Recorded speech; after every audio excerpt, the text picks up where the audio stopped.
अस्सलाम वालेकुम। ये हम असाइनमेंट आई हुई है, आज ही आई हुई है। तो ये इसकी ड्यू डेट है, ये है इसकी 3 मार्च है। तो इसके इम्पोर्टेंट नोट्स वगैरह ये जो लिखे पड़े हैं, ये इसमें आई थिंक ये सभी में ही होता है सेम। तो इस पर बगैर टाइम वेस्ट किए हम चलते हैं आगे।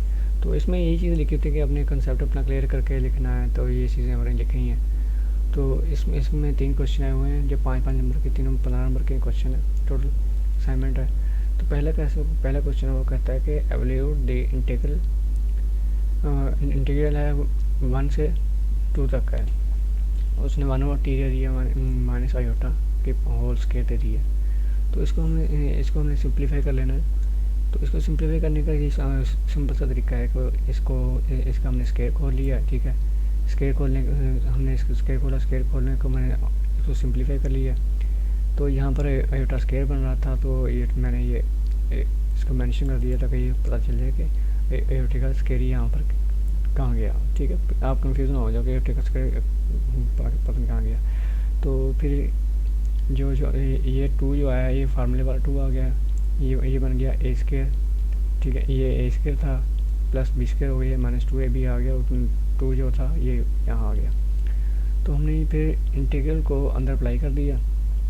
इंटीग्रल को अंदर अप्लाई करने के बाद हमने ये चीज़ ये यहाँ पहुँच गए। फिर इसको इंटीग्रेट किया। जैसे इंटीग्रेट करेंगे तो ये हमारे पास ये बनेगी।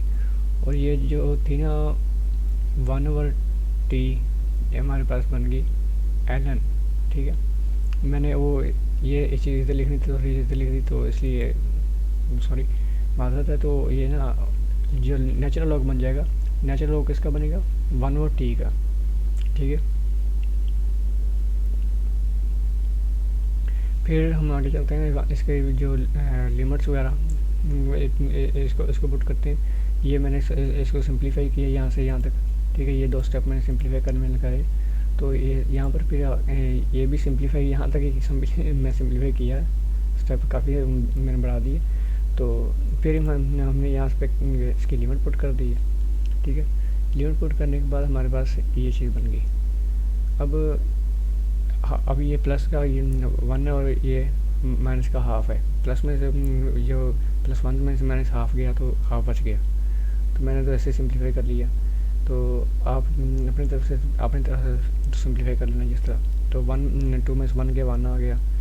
और ये नेचुरल लॉग जो 2 होता है उसकी वैल्यू होती है 0.6931। और नेचुरल लॉग 1 जो होता है वैसे ही 0 होता है, हमें पता है। तो मैंने इनको सिंप्लीफाई किया, इनको ऐड हुआ, ठीक है। 2 का अंदर मल्टीप्लाई कर दिया, ये बन गया। और इसको फिर वही ये हाफ है, और ये वाला हाफ हिस्सा है, और ये वाला दूसरा 1 माइनस है। तो ये हमने यानी माइनस हाफ बच गया।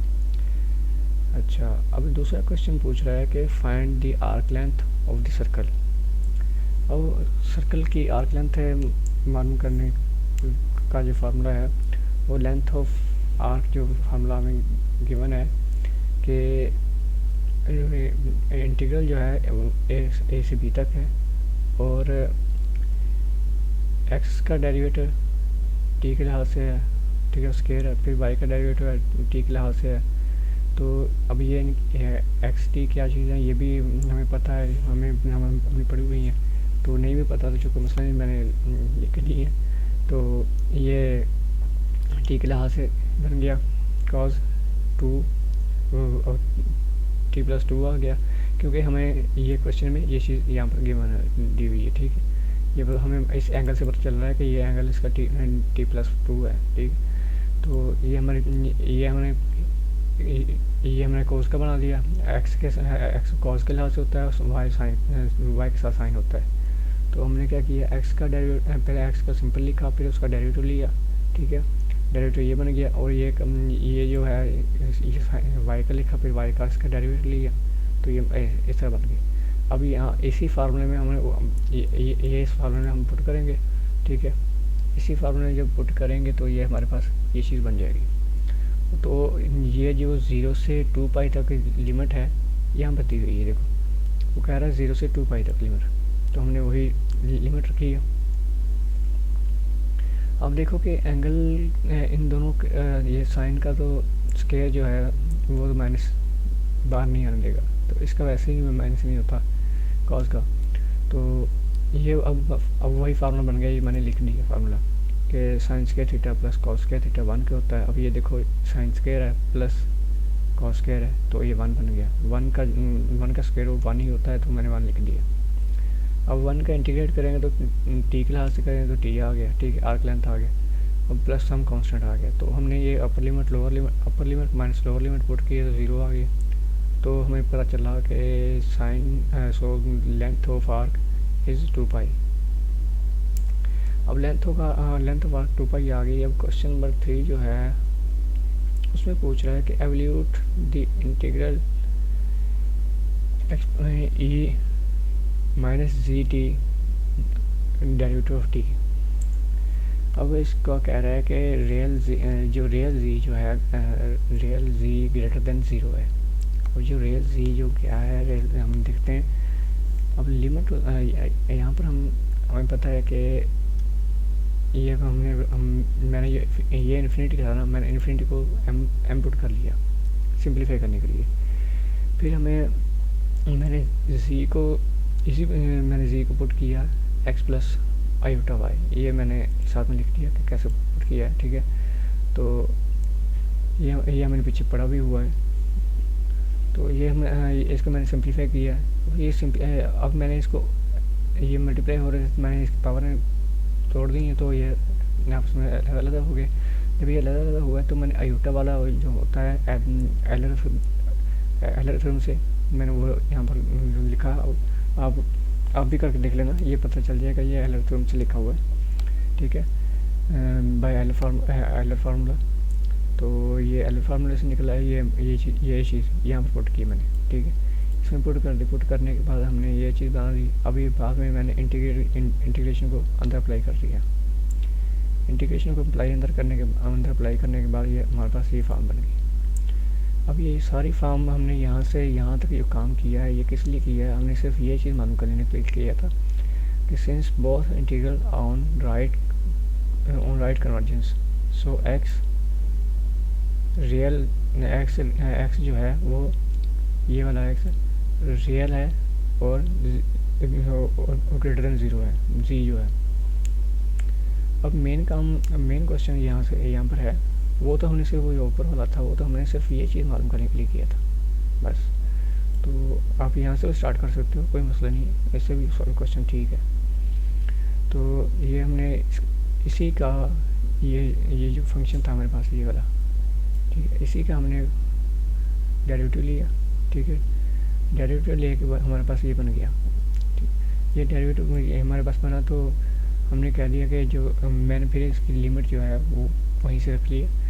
अब इसका ये हमने हल करना शुरू कर दिया। तो ये इसका मैंने इसको इंटीग्रेट किया इसी को, ठीक है, इसको इंटीग्रेट किया तो ये हमारे पास ये बन गया। अब ये इंटीग्रेट करने के बाद ये बना, तो मैंने अपर लिमिट जो लोअर लिमिट थी वो अप्लाई की। अब अपर लिमिट जो है वो एम है और लोअर लिमिट जो है 0 है। अब आपको पता है कि 0 जो किसी के साथ किसी की पावर हो तो वो ऐसे 1 हो जाता है, तो ये 1 आ गया।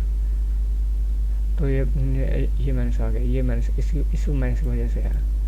तो ये जो माइनस अंदर था ये माइनस अंदर था, इसने इसको उल्टा दिया। तो हमने फिर ये देखो यहाँ इस इक्वेशन से मैंने सिर्फ ये जो एम है ना, ये इतना हिस्सा, ठीक है, इसको मैंने सिर्फ मालूम करने के लिए अलहदा किया है। ये देखो मैं इसको अलहदा किया ये यहाँ से, ठीक है। यहाँ मैंने सोचा ये इसलिए अलहदा किया था कि इसकी वैल्यू यहाँ से अलहदा से निकाल कर यहाँ पुट कर दूँ। मैंने यहाँ से वैल्यू यहाँ से निकाला, इसको अलहदा किया, अलहदा करके इसकी वैल्यू निकाली। ये मैंने एम रखा, ठीक है, एम जी लिखा हुआ है, यहाँ पर एम जी लिखा हुआ है, कुछ बैकग्राउंड की वजह से नज़र नहीं आ रहा, तो ये एम जी लिखा हुआ है। तो ये एम जी आ गया। ये माइनस एम जी जो है इसको मैंने वही फिर एक्स प्लस आयोटा वाई वाला ये यहाँ पर लिखा था हमने, ये वाला ये पुट कर दिए फिर। तो उसको पुट करने के बाद अलग कर लिया। जैसे ही अलग किया तो ये फिर आयोटा वाली फार्म में बन गया। आयोटा वाली फार्म जो है वो हमारे पास इमेजिनरी ज़ीरो है, यानी हमने कहा हुआ कि एक्स जो है वो ग्रेटर दैन ज़ीरो है, तो सॉरी जो रियल है वो ग्रेटर दैन ज़ीरो है, तो इसलिए एक्स अप्रोचेज टू ज़ीरो। ठीक है, ये हमारे मतलब कि एम जो इन्फिनिटी को अप्रोच कर रहा था, मैंने भी इधर भी कहा था कि जो एम मैंने इन्फिनिटी की जगह रखा है तो हम इन्फिनिटी को अप्रोच कर रहा है, तो इसलिए एक्स जो है ग्रेटर दैन ज़ीरो है, ये ग्रेटर दैन, इसलिए ये ज़ीरो नहीं हुआ है, बाकी ये इमेजिनरी था वो ज़ीरो हो गया। तो ये हमने लिमिट पुट की थी, ये लिमिट पुट करने के बाद हमारे पास ये 1/z बन गया। अब मैंने ये जो वैल्यू हमने निकाली है, ठीक है, ये ज़ीरो को अप्रोच कर लिया ये हिस्सा, और ये हिस्सा ज़ीरो को अप्रोच कर गया, ये तो ख़त्म। बाकी बच गया 1/z ये किसके इक्वल आ गया, ये हिस्सा 1/z के। तो हमने साबित कर दिया कि ये एक्स जो रियल है वो ग्रेटर दैन z है। अस्सलाम वालेकुम।